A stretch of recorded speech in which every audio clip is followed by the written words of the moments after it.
Since the release of SRAM's transmission or T-type drivetrains a couple of years ago, they've absolutely dominated the market. They've been seen on loads of mid to high-end bike builds ever since they've come out. But the big question that's been on everybody's lips since has been, when's a cable actuated drivetrain coming out? But today is that day, because this here is SRAM Eagle 90 T-type.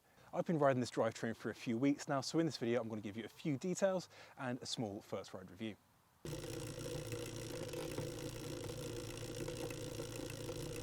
So to rattle off a few of those details, everything that you see here is practically the same as what you'll see on GX T-type. However, there's one clear difference, and that is this derailleur here, and of course, it's cable actuated. And in order to make that happen, the brand has had to do a ground up design of this mech while bringing in some of the key features found on all T-type drivetrains. And one of those key features is the full mount system. So gone is the mech hanger. Instead, it's a direct mount derailleur, which is the biggest benefit that T-type brings. And one of those benefits that come with the direct mount system is that T-type is really easy to set up. There are no limit screws, there are no B-tension screws, but there is one kind of hiccup that comes with this. So because there's no motor in that mech, you can't just shift it into a position, set the chain up and get your B-tension ready, because of course you've got to put the chain up onto this setup cog here. However, SRAM has been very clever here, and they've been clever because rather than being able to shift the mech into a certain position, you lock it into position, and that's by using a 4mm Allen key that pops just up underneath the parallelogram there, and that will make the chain sit on that setup cog, allowing you to get your B-tension and your chain lengths absolutely dialed without much of an issue. And of course, when it comes to chain length, SRAM has very in-depth and very useful guides on how to get that absolutely sorted. As I said before, for the most part, a lot of it is incredibly similar to the rest of the T-type lineup. So you've got a flat top chain, you've got the same tooth profiles and the ramps on the cassette, and you've got the X-Sync tooth profiles on the chainring. And of course, it runs a 55mm chain line and is incompatible with anything that's not within the transmission ecosystem. Something that is cool to see is that with the cranks, there is a full range of lengths, ranging from 175mm down to 160. So with short cranks being very popular at the moment, you can absolutely get that with this drivetrain. More neat features go towards the shifter there. So the shifter follows the stealth kind of layout that SRAM has been developing with its brakes. So that means that the shifter sits closer in with the bar. So it's a much sleeker looking shifter, and it allows the cables to run much neater into the frame or into any kind of routing or guiding that you would use. As for weights, I've weighed this whole thing and it comes in at 1,764 grams, which is not too shabby at all, especially when SRAM GX T-type comes in above the 2,000 gram mark, and it closely matches XX, which is about 1,722 grams. So yeah, there are some weight savings to be had, but I must mention that those weights were taken without the cables, so expect it to be slightly heavier than what I've quoted.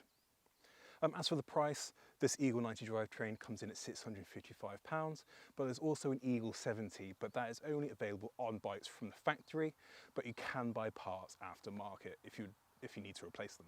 So as for some rider impressions, it's actually rather good. I've been very impressed, and SRAM has been able to effectively take what makes T-type what it is and bring it towards a cable actuated system.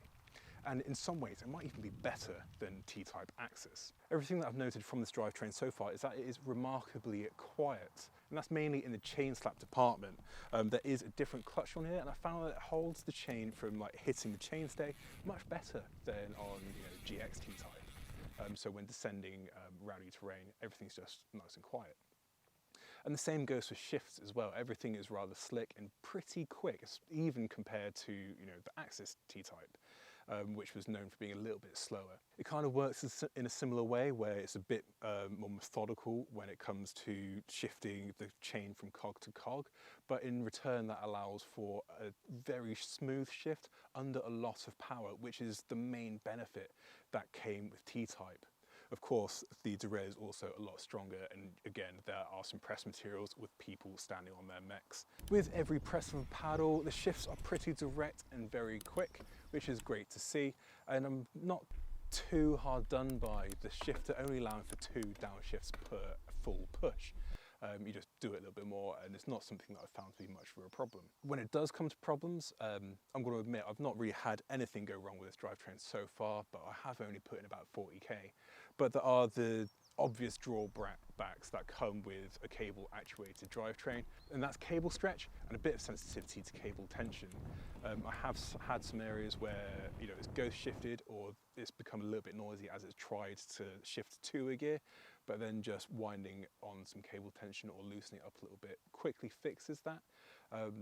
With this particular drivetrain, it doesn't need to be incredibly precise compared to others, but again, that is just a general downside of running a cable-operated drivetrain. It happens and you get used to it.